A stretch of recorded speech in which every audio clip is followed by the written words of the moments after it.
Good morning, everybody. Mike Vacchi, PrincetonTrader.com here for NTMarkets.com with your Thursday morning pre-market webcast. Okay, daily chart of the ES, and if you haven't had a chance to watch the evening recap from last night, go ahead and check that out. Essentially, what we discussed was how we've pulled back. We expected to pull back to the middle band. We talked about that yesterday. Then the question became, what happened when we got there? It's going to be a bounce off the middle band, or were the bears going to trade below the middle band and close below the middle band? My feeling was if the bears traded below the middle band, they really had to push, keep the pressure on, seal the deal, close below the middle band to open up a move to the lower band to that 23% pullback to that key 1670 area. That didn't happen yesterday. They pushed it as low as 1680 half, but we bounced. We left a hammer there, and as I said last night, they left themselves wide open to exactly what's happening right now, which is a move higher. So the bulls are taking advantage, as they usually do, and we have traded as high as 95 half. We're trading up near the highs right now, and we have already broken through yesterday's high of 1693 half. We're also above the weekly pivot, I should add. At this point, there's very little, if anything, to stop a move up to test 1705. Absent news, absent some type of change in direction that is, going to be headline based or something of that nature today.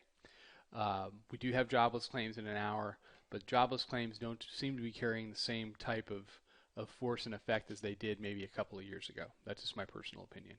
I think everybody just assumes there's a lot of jobless claims every month because there is, and the more there are, the more pressure it places on employment, which keeps the Fed's foot on the gas pedal, whether they want it to be there or not. So at this point, you have to be looking higher.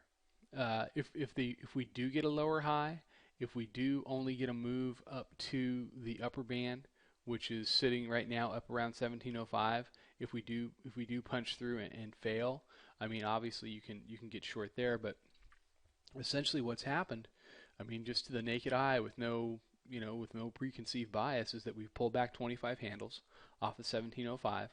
We are trading in a very tight range, and either we're going to continue to consolidate around the middle band and let those Bollinger Bands get even tighter for a large resolution, or we're going to head right back up to the upper band, which seriously exposes the bears to another upper band ride.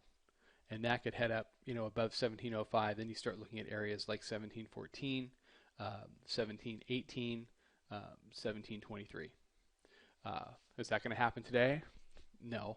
I mean, unless there's some positive news out there that we don't know about. But you need to have your options on the table. It is summer.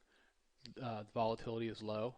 We could come right back down, and we could just start grinding around between 1697 to 1680. We could do that for a couple of weeks while everybody goes on vacation and figures out what they want to do, and then we come back and then the next move is revealed. What I think is a little more likely is that we continue to head up and we test these 1705, maybe make a slight new high and then come on back down. But today will tell.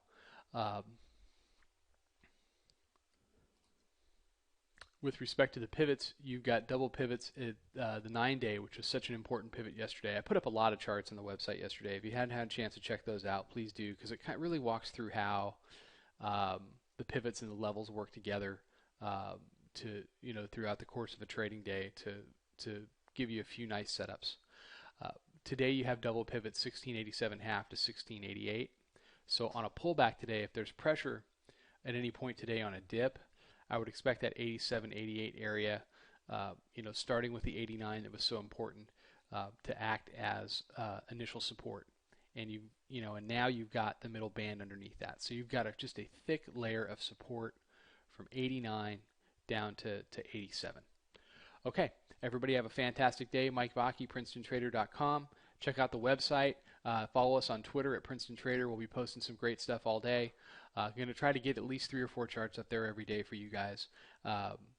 Check out the chat room. Come check out the levels. Have a fantastic day. Trade them well. I'll be back tomorrow morning with another webcast.